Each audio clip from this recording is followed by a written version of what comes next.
Hello, everyone, and welcome. Welcome. Good afternoon. I should say good evening. Welcome to you all. It is Wednesday, I think. Is it Thursday? It's Wednesday. It is. It's hump day here in Sydney. Hump, humpity hump day, and which means it's the middle of the week, which means it's the middle of week 2 for our fabulous boost campers. Week 2 of um, our January boost camp. How exciting is that? We're already into it. My goodness, we're already into it, well and truly into it. There has been some amazing sharing happening in our private community, the 28-day boost camp private community. To every single one of you who may be watching this live or who may be watching this on the replay on the old Facebooks. It is so incredible to see so many people sharing their journey. There seems to be a movement at the moment in our BHK page, but more so in our 28-day boost camp page, where people are really, sharing a little bit of vulnerability. They're sharing a bit of honesty, and they're sharing their food photos, which is maybe it always is. It always is the worst timing. I'm sitting at my desk. That's often when I am sort of scrolling through our different Facebook feeds and Instagram feeds and looking at TikTok. I'm at my desk doing a bit of work. And then I come across what is quite frankly some of the most delicious food. And I get really jealous. So I'm just going to put that out there to you guys. Please don't think that I'm just like, whatever. I'm just like, oh man, that looks really good. I need that now. And it's the food that stops me in my tracks. And then I kind of look at it and go, oh, I think that might be one of my recipes. I never take it for granted because you guys are certainly putting up some pretty delicious meals. So congratulations to everyone who's made it this far. Halfway through week 2 is a big step, and you should be very proud of yourselves. So if you're joining me live, please let me know where you're coming from. I'm just jumping into my comments now. I can see Lisa, also Jeanette as well, and Helen, and good evening to Daphne. Also Janine, I've just seen Janine jump in. So I'm having a bit of a chat with you guys tonight about calories. It is often brought up in our different groups. Also to Sheena as well. Good evening or good morning or good afternoon to Sheena. Where are you guys coming from this evening?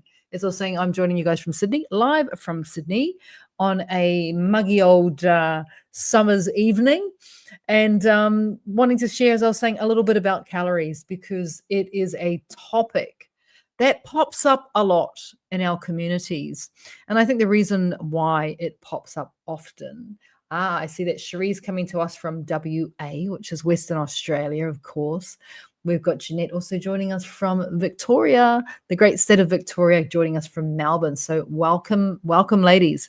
So when it comes to these calories, right, this calorie business, it is a diet, I'm going to call it fad, that has been doing the rounds, and it really started doing the rounds in the last 40, 50 years. It became really popular. But actually, the whole calorie controlled diet model was actually created about 100 years ago. I know, it is that old. And if I was just to say to you, hey, here's a diet, it was created 100 years ago. So we're talking like, 1920. Do you want to do it? You'll be like, no. Right? Let's be honest. Tell me who here right now on this live would, if I put in front of you a diet program that was created in 1920, so over 100 years ago, would you put your hand up and go, absolutely, I'm going to try that 100-year-old science and diet? Who would do that? While I wait for your answers, I'm also going to say a very happy hello, good evening to the beautiful Ruth, who's joining us from Tokoroa in New Zealand. TK, all the way from TK. Love that town too, by the way. Love that town. Lisa is in Auckland. We've got Monica in Adelaide. Oh gosh, I love Adelaide so much. love South Australia. Love, love, love. We've got Christine. I know my darling Christina's. She's all the way up in the Queensland, up there at the top of Australia. We've got Bernie. He's joining us from Wanaka in New Zealand, another beautiful part of the world. Wanaka. If you guys haven't been to Wanaka, get there. Go. Better ask Bernie first. Bernie, is all right? People come to Wanaka. Will that be all right? You don't mind having your town taken over by BHKers and boost campers? Would that be all right? Wanaka, beautiful, beautiful part of the world. We've got also the beautiful Debbie Rose is joining us. I can see Renee joining us from Brisbane. We've got Isabel joining us from WA as well, Mandurah and WA. We've got Linda. Oh, hello, my darling, joining us from Ballarat in Victoria. Well, sorry, I can see people saying no way, no way. And that was in response to my question, right? If I put a diet plan in front of you, like I said, hey guys, guess what? The next boost camp is going to be a diet that was created 100 years ago. You'll be like, no, I'm not doing that. And I'll be like, why not? Heaps of other people are doing it. And there's the thing. There is the thing. This is the thing that we need to talk about. Calorie counting is a model that was created as a diet plan over 100 years ago. It was created by a scientist, and this particular scientist, she wrote one of the very first diet books ever, and it went bananas in terms of how popular it was because no one had really had a diet book prior to that. So you get this scientist who basically took I suppose the mechanism involved on how steam engines work. So the very first time a calorie was ever created was by a French scientist. And this French scientist was looking for a way to describe how much energy is produced when something is burned. And they were looking into steam engines. So steam engines at the time were using coal. So they were burning coal and seeing how much energy was produced from that coal. And they called that energy combustion, that energy transfer from coal to energy so that steam engine could move, they referred to that as a calorie. So the same doctor, and I wish I was making this up, but this is true. The same concept with this doctor in like 100 years ago. Basically, I think she was a doctor or scientist or a doctor/scientist, scientific doctor. This doctor took the same model of burning something and seeing how much energy is produced from it and then calling that a calorie, a calorie content or how much calories were in that item. And she used food. So they were literally burning food in the science lab, finding out how much energy that food produced and then saying, well, that now is a calorie. So for example, they'll take a slice of bread and they would burn that bread, see how much energy was produced for it and say, okay, so that bread slice has got 200 calories because it produces 200 units of energy. So that's how it came about. And this same doctor/scientist, she got to thinking that this was actually a way that we could help to control people's eating habits and weight. Because even in the 1920s, and especially in this particular time frame, it was the Roaring 20s. The First World War was kind of behind us. People were feeling a little bit more positive and energetic. And with it became like the start of the Industrial Revolution. So food was a bit more accessible. We didn't have to worry about rationings and stuff. So the weight gain was starting to come on to people. So she created this diet 100 years ago. Now remember this. This diet was created 100 years ago, and people are still using it today. As I said to you, if I said, hey guys, guess what? Oh my God, this is amazing. Boost Camp is now going to be calorie counting because other people are using it and swear by it. So we might as well just do that. Yes, it was created 100 years ago, but why not? Why can't we do that? Isn't that a great idea? It would literally be the opposite of a great idea. So that's the first thing to remember, is that calorie counting isn't just an outdated model. This first calorie controlled diet was created over 100 years ago using the analogy, and I want to call it an analogy, that if coal gets converted into energy, and we can refer to it as a calorie, then we can also do the same when it comes to food and how that food behaves in the body. And that's the major difference here, is that calories do not define how a food behaves when it enters your body. All it gives you is that rate that it is burnt and how much energy it produces. And that's why calorie counting doesn't work. Because just saying you're going to eat a certain amount of calories, right, in one meal does not determine how that food feels in your body, how that food behaves in your body, what sort of results you're going to get from that food based on what happens when it gets into your body. It doesn't tell you whether your blood sugar shoots up.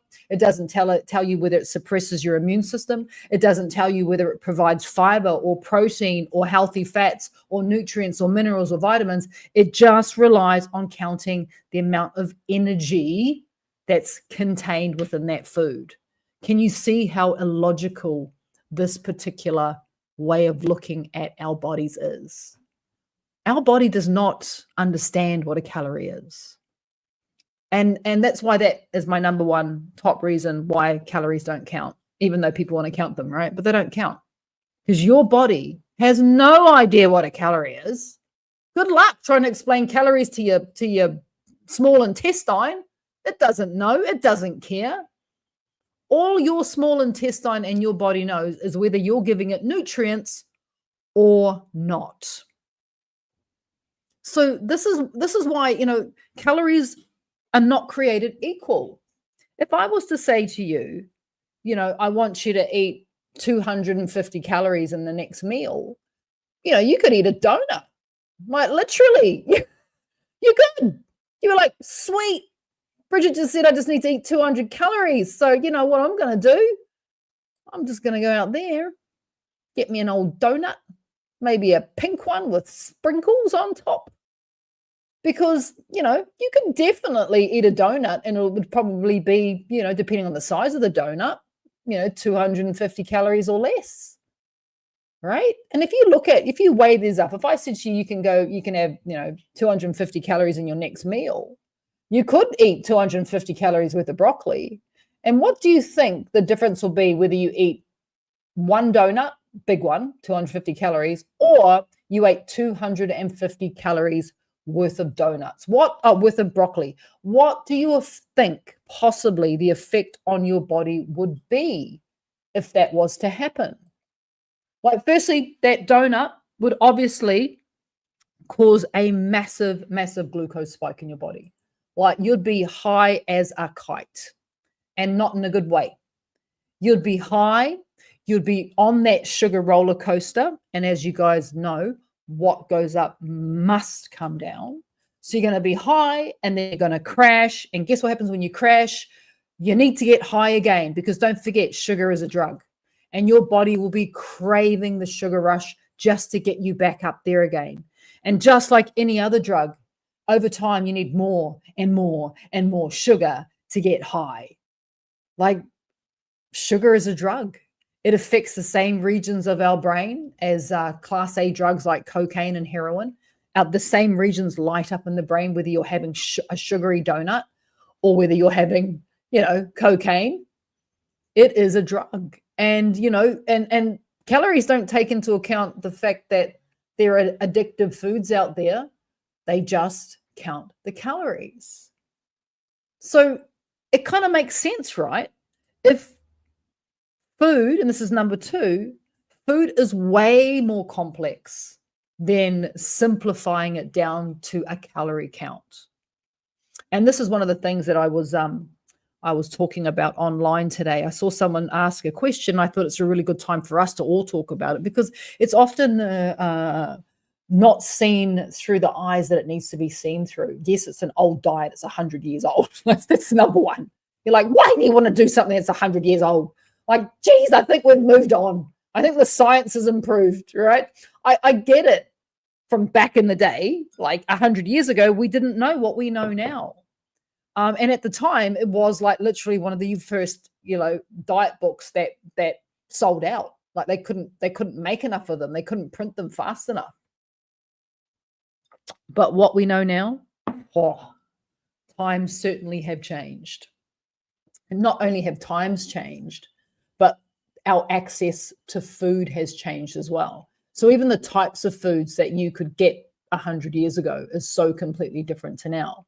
The types of foods you could cook, the types of how you could store foods. I mean, not many people had fridges 100 years ago, let alone, food processors and thermomixers. I mean, we've really moved on. So shouldn't it be that our diets move on too? The way that we look at nutrition moves on? Absolutely. So this is number two. Food is way more complex than a caloric value, because food is energy for a start. But the type of energy is very different from that donut compared with the energy you might get from broccoli, or the energy you might get even from a sweet potato compared with a sweet donut is completely different, because a sweet potato is more complex carbohydrate. It's more of a slow release, where you eat that donut, you're high. You're literally on a sugar high, you're on a buzz, right? So, food is energy for a start, but what type of energy is determined by the type of food that you're consuming and how long that energy sustains in your body, and how it either spikes high or it just goes nice and stable throughout the day. That's all different, right? Food is energy, but what type of energy? Food is also medicine. Food is healing. Food is much more than just filling your body. We know now that food has function in our body. So there's this whole drive now to understand that different spices have different healing and medicinal qualities on our body. Different types of vegetables help different things. Different types of protein helps different things, whether you're having olive oil or avocados, whether you're having nuts and seeds, or, whether you're having a flaxseed bread. All of these foods go within that category known as functional, because it's more than just putting food inside of you to get you from A to B. We're talking about food that has the potential to heal you of your illnesses and your diseases. That's pretty important. Calorie counting does not take any of that into account. Calorie counting doesn't go, why you've got suffer from acid reflux. This is because, you're eating too many of these foods. Yeah, you're staying in your calorie count, but those foods are actually the cause of your acid reflux. Calorie counting doesn't tell us that. It just says you must stay within the calorie count for the meal or for the day. I mean, food is also information. So the body takes food, and that food it can use then to do other things in the body. So, for example, when you eat the right foods and you support your gut health, by the way, calorie counting does nothing. It's got nothing to do with gut health. Calorie counting has nothing to do with, blood sugar regulation. Calorie counting has got nothing to do with being anti-inflammatory. And calorie counting has absolutely nothing to do with building your immune system.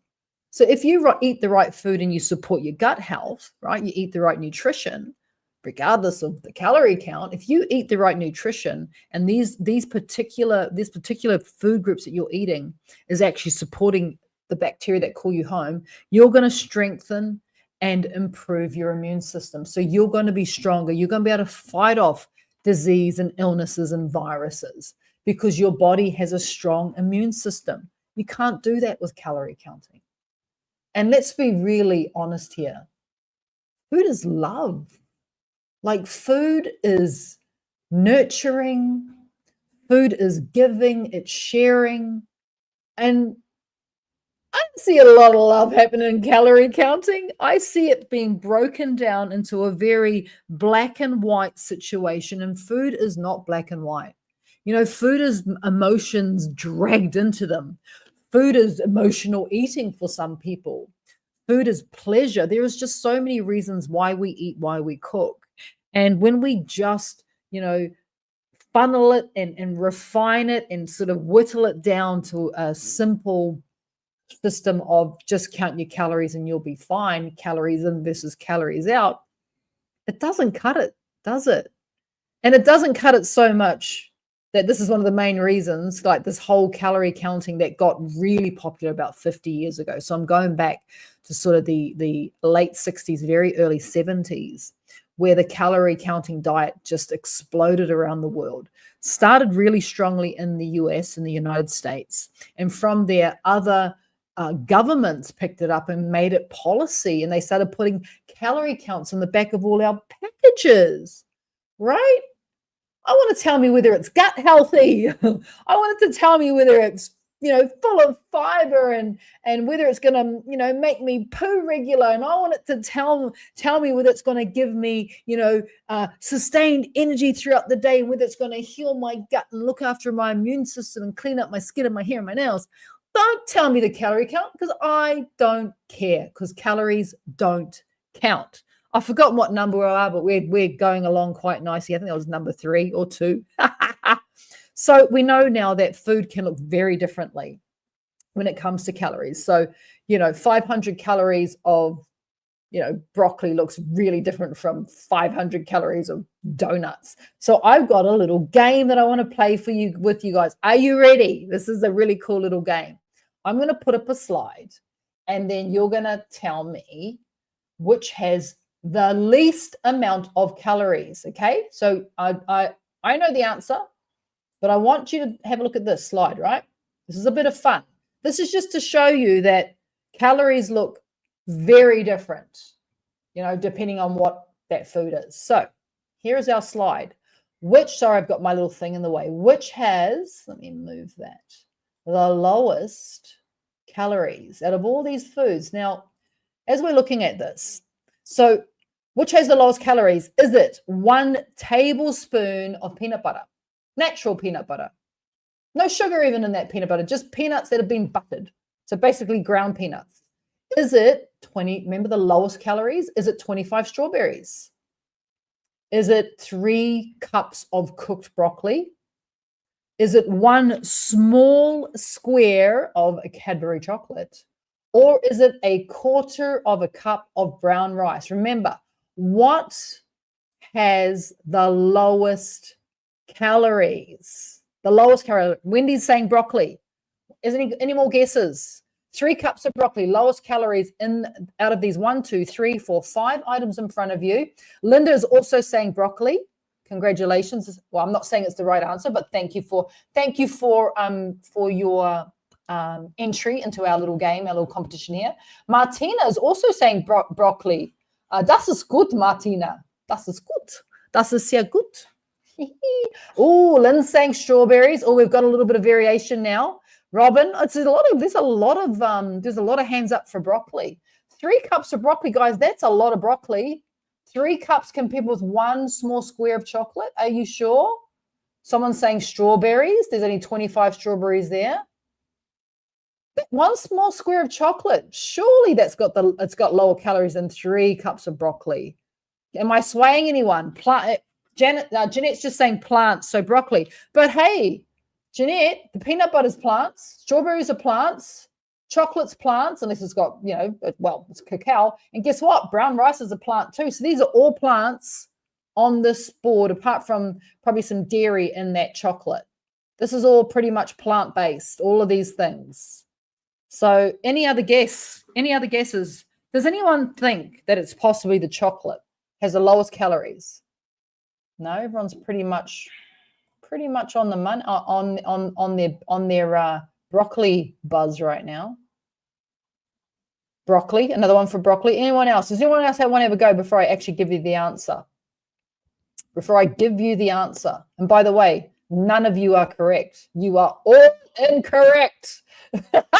You must leave the island. There's the thing. You guys are all wrong.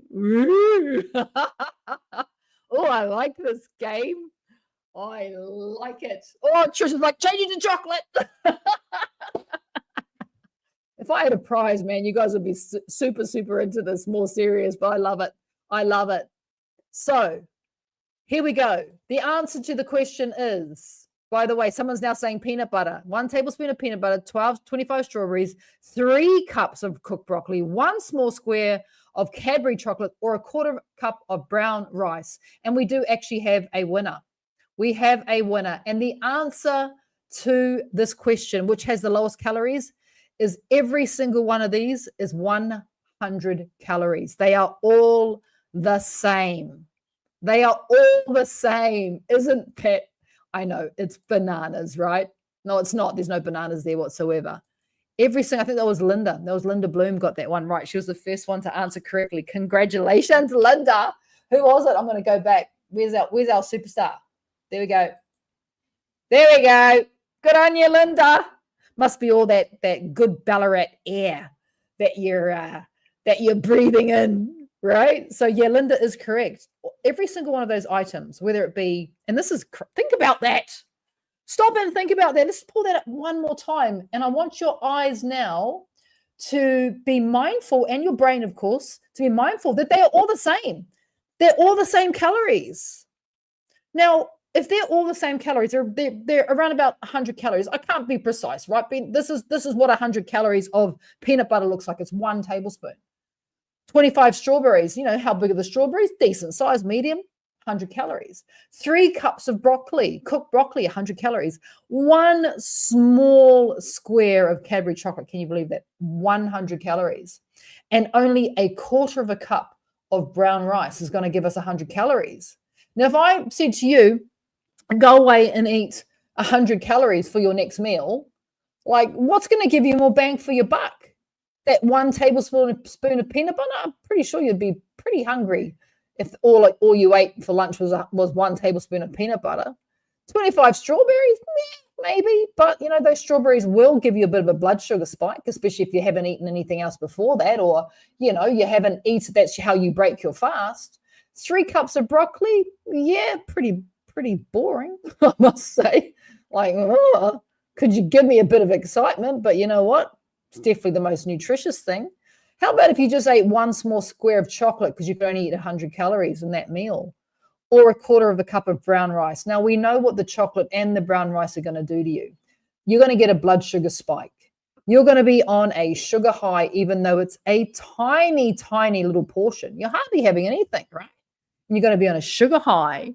You're going to be starving, pretty much. And you're going to go sugar high, and then you're going to go sugar crash, and you can't have anything else because you hit your calorie count. That's it for you.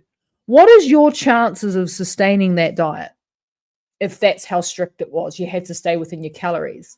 Let's just say that one day you're a bit hungrier for reasons like maybe you didn't get enough sleep. That can definitely do it. Maybe you've had a bit of stress in your day. Maybe you've been really super active.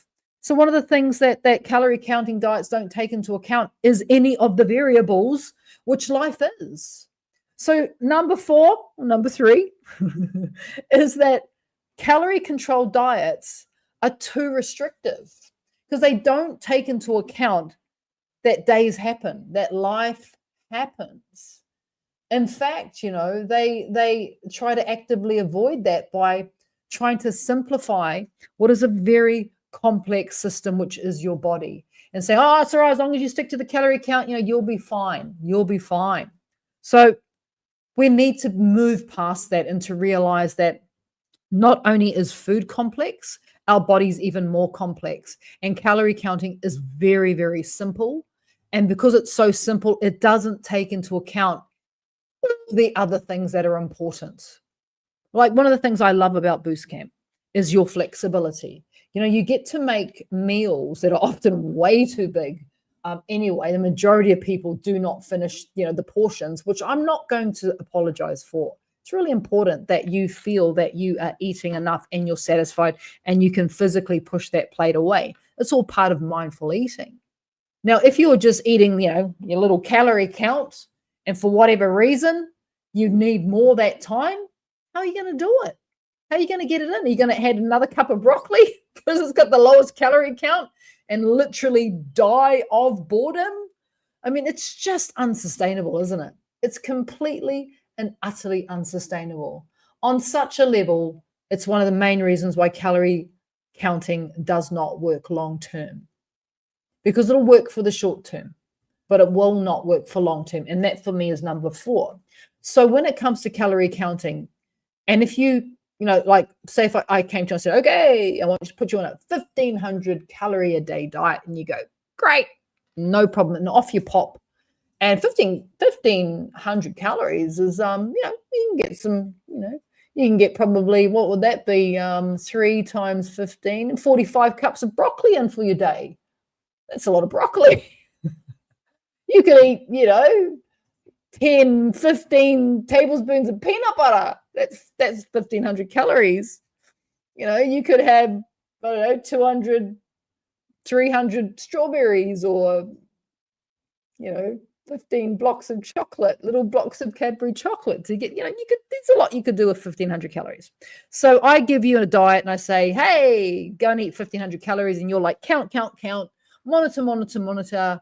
Woohoo, look at me, I'm doing great.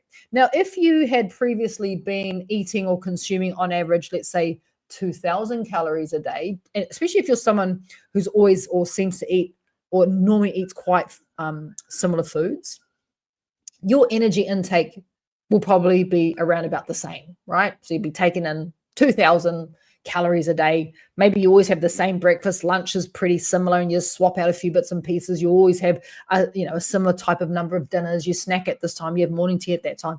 If you're that way inclined, maybe you've gone from 2,000 calorie on average intake, and I've reduced you down to 15. So you're in a calorie deficit. So guess what?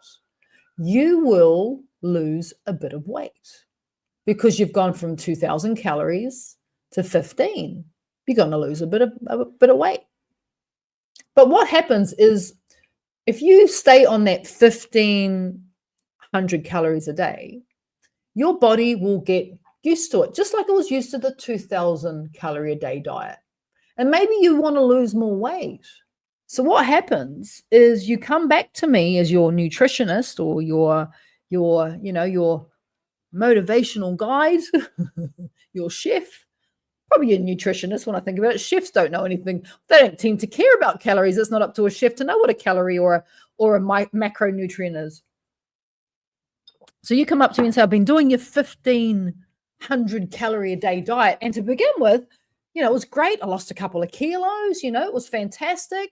But I have more weight to lose. In fact, I've got quite a lot of weight that I would like to shift. So what's happening? Because nothing's happening now. My body stopped losing weight. And so what I will say to you as well, your body's gotten used to the amount of energy, 1,500 calories worth of energy that you're taking in. So your body has basically stopped losing weight, because bodies are smart. And if you're regularly taking in a similar amount of calories, say 1,500, your body will give you 1,500 calories worth of energy in return, because your body can't keep on giving you more energy than you're actually taking in. The body's smart. The body doesn't want to die. So if you're bringing in 1,500 calories of energy, your body will give you, through your metabolism, 1,500 calories worth of energy. And that's why you're just taking in and giving out the same amount. And so you come to me and you say, I'm not losing weight. I say, well, we're going to have to lower your calories, because your metabolism is now slowed a little bit to 1,500 calories a day. So in order for your weight loss to start again, I'm going to take you down to 1,000 calories a day. So I adjust your diet plan, send you back on your way. And, you've been from 2,000 where you started, and you've moved on to 15. Now I've taken you down to 1,000 calories a day. Now that's a lot more restrictive, right? But in order for weight loss to happen again, I'm going to have to reduce your calories in order for for there to be more energy going out than energy is coming in. And again, you lose a bit of weight. But what will happen again is your weight loss will stall, because your body will catch up and your metabolism will slow down along with it. And you go from 1,000 calories in, your body's giving you 1,000 calories out. So you come back to me, you say, Bridge, it was working really well. I lost a couple more kilos, but it stopped again. I'm still staying within the 1,000 calorie count. What am I going to do? I want to lose more weight. And I say, you know what? We'll take you down to 500 calories a day. Now, 500 calories a day is 5 tablespoons of peanut butter, 125 strawberries, or 125 strawberries, 5 pieces of chocolate, or of course, or 15 cups of broccoli. Or what was the last one? I can't remember what the last one was. Does anyone remember what the last piece was? It was strawberries, chocolate, or 1 1/4 cups of rice. And that's not a lot of food. 500 calories a day is what is known as a very low calorie diet. It is an extreme form of dieting. It is dangerous. It is not there's just not enough opportunity for you to get all the nutrients, the fiber, and the protein, and the healthy fats into your day. It is a very dangerous model that, if left unchecked, we're looking at, eating disorders would be the next stage after a 500 calorie. It doesn't get much lower. Humans can't survive on that low food without being completely nutrient deficient. So you can see how this calorie counting strategy it doesn't work, does it? How can that work? How can that possibly work? How can you get everything you need to heal, to be healthy, to give fat up to the universe's energy, to keep your brain going and your lungs working and your heart beating and your legs moving and your mouth talking? Like, you need more than 500 calories to get this done and to keep you from becoming frail, from becoming malnourished as well, because you're just not getting the nutrients. So a calorie counting diet will always go in that direction because your body will always meet it. One of the things that we do on Boost Camp, we mix it up, right? I mix it up for you guys. I make sure that you're getting different types of energy sources, different types of qualities of energy, whether it be from healthy fats one day, and then we drop that back down and we get it from somewhere else the next day. Like, there's all these different complex nutritional profiles going into the food that I create to make sure that your body doesn't go into adaptation as much as it would if you were just counting calories. I make sure that your body is getting that nutritional balance, that your gut is healing, that your immune system is strengthening, that it's helping with your mood regulation and your ability to handle stress. And we're getting rid of that stubborn belly fat, and we're getting rid of inflammation. And I could just literally go on for the rest of the night of why this program, the way that we do it, is so radically different from that 100-year-old diet, which is calorie counting. Again, I've lost count of my numbers, so I'm going to give you guys number 5. What is that? I can't read my writing. Oh, here we go. Calorie counting focuses on one element of you. It focuses on weight loss. And my dears, my darlings, my friends, you are more than your weight. Your weight does not make up who you are. And if we just solely focus on weight loss, we are forgetting and we are not focusing on what's important. And that important thing that makes this so incredibly special, that important thing is you. We're just focusing on, I need to get that number down on the scales.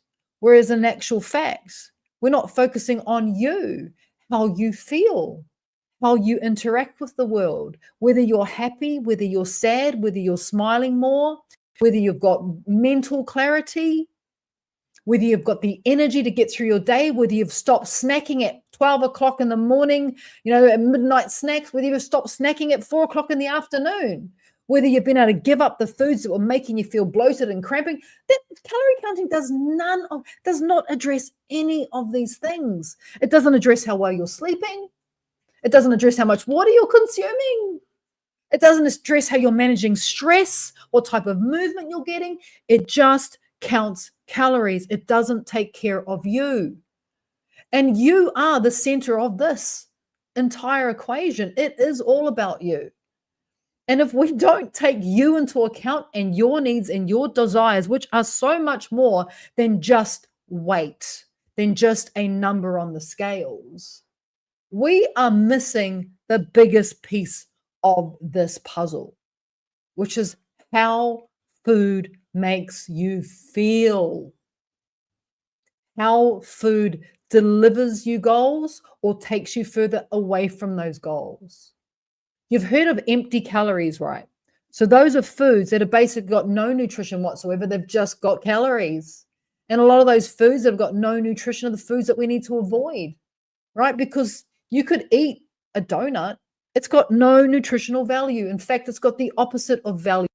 It's devaluing your body because it's full of sugar, it's full of gluten and starch, it's full of processed foods, it's deep fried and usually toxic oils. It is the opposite of positivity. And yet we can say, but it's okay because it's in my calorie count. No, it's not.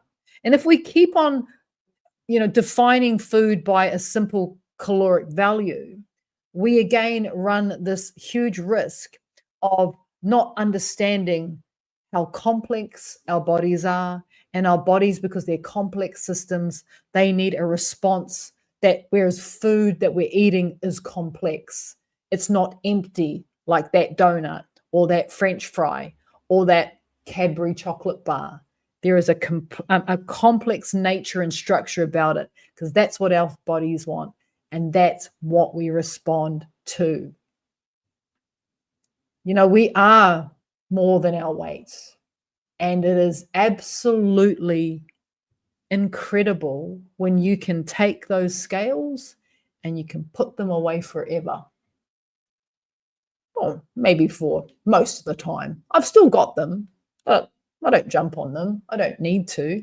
I don't need the scales to tell me how I feel. I don't need the scales to tell me that I wake up in the morning some mornings and I'm like, yes, I'm ready for this day. Scales can't tell me that. Scales don't tell me the things that actually matter in my life. So we are more than our weight. And it would be very nice if those mechanical box didn't control so many people.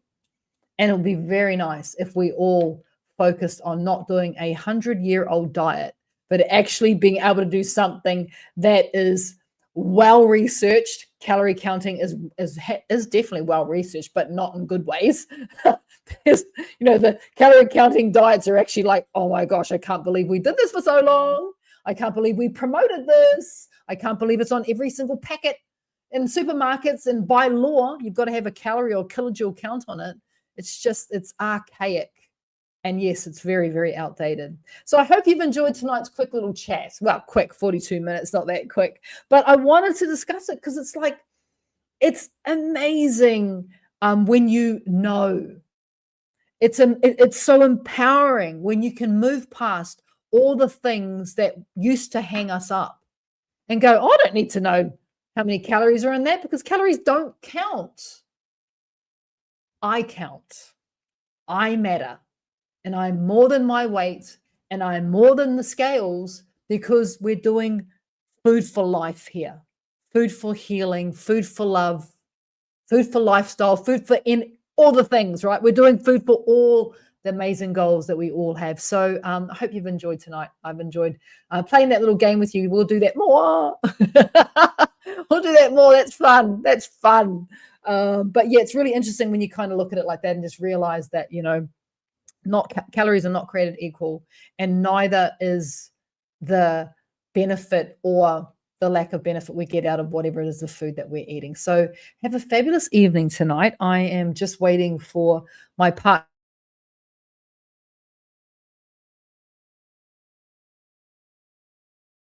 rounds on the bike. I am to the center of Brisbane. It's 970 kilometers. I am currently sitting on 240 Ks, and it's the second day of week 3 for me. So 2 weeks and 1 day, and I have done 240 Ks, which I'm very proud of. And I'm going to keep on going until I get to Brisbane. And then when I get to Brisbane, I'm going to decide where I want to go next. And I'm just going to travel Australia via the stationary bike in my gym, which is quite pleasant to sit on. That's got a nice comfy seat. I do like that. So yes, I'm off to the gym to cycle to Brisbane. I'm really enjoying it. I love the challenge. I'm loving the challenge. So have a great evening tonight. Be well and be safe wherever you are in the world. Don't count no calories because calories don't count. The only thing that counts is you. Until next time, be well, guys, and I will see you on the stream really soon. Take care. Bye bye.